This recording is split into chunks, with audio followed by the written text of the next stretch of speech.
نحمده ونصلي على رسوله الكريم.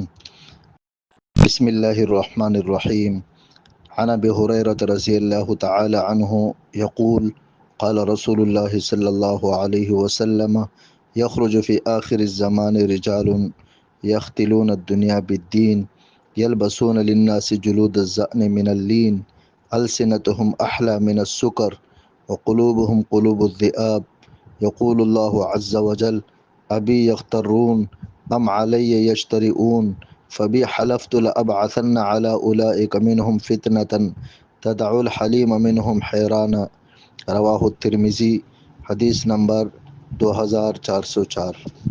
حضرت ابو ہریرہ رضی اللہ تعالی عنہ سے روایت ہے، فرماتے ہیں کہ رسول اللہ صلی اللہ علیہ وسلم نے ارشاد فرما: آخری زمانے میں کچھ ایسے لوگ ظاہر ہوں گے جو دین کی آڑ میں دنیا کا شکار کریں گے، بیڑوں کی نرم کھال کا لباس پہنیں گے تاکہ لوگ انہیں دنیا سے بے رغبت سمجھے۔ ان کی زبانیں شکر سے زیادہ میٹھی ہوگی مگر ان کے دل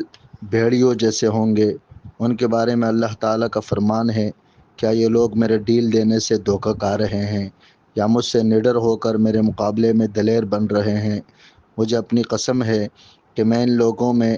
انہی میں سے ایسا فتنہ کڑا کروں گا جو ان کے عقل مند کو بھی حیران و پریشان بنا کر چھوڑ دے گا، یعنی انہی لوگوں میں سے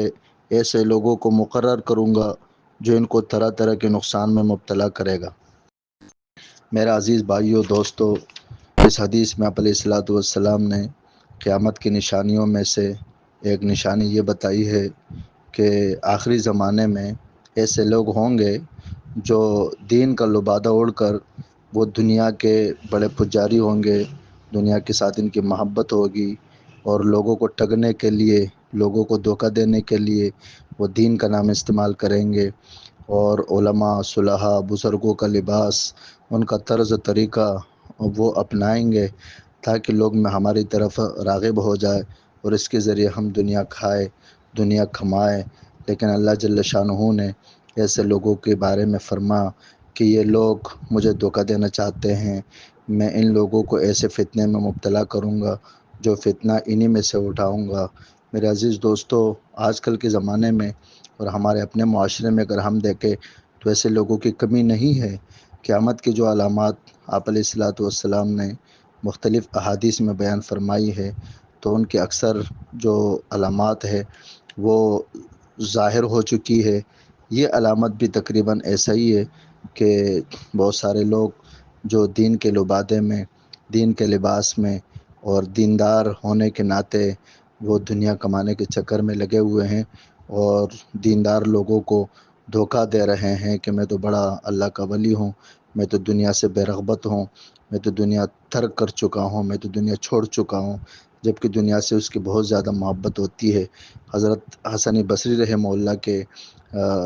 اس میں خانقاہ میں کچھ زاہد آئے تھے اس قسم کے، اور وہ دنیا کی بہت زیادہ مذمت کر رہے تھے، دنیا کی بہت زیادہ وہ بدگوئی کر رہے تھے۔ حسن بصری رحمہ اللہ نے ان کو اپنے خانقاہ سے نکال دیا اور فرما: من احب شیئا اکثر ذکرہ، جو کسی چیز سے زیادہ محبت کرتا ہے تو اس کا تذکرہ بھی زیادہ کرتا ہے۔ یہ لوگ بظاہر تو دنیا کی مذمت کرتے ہیں لیکن ان کو دنیا سے محبت زیادہ ہے، جبھی تو یہ دنیا کی جو مذاکرہ ہے، دنیا کا تذکرہ ہے وہ بہت زیادہ کر رہے ہیں۔ تو میرے دوستو عزیزو،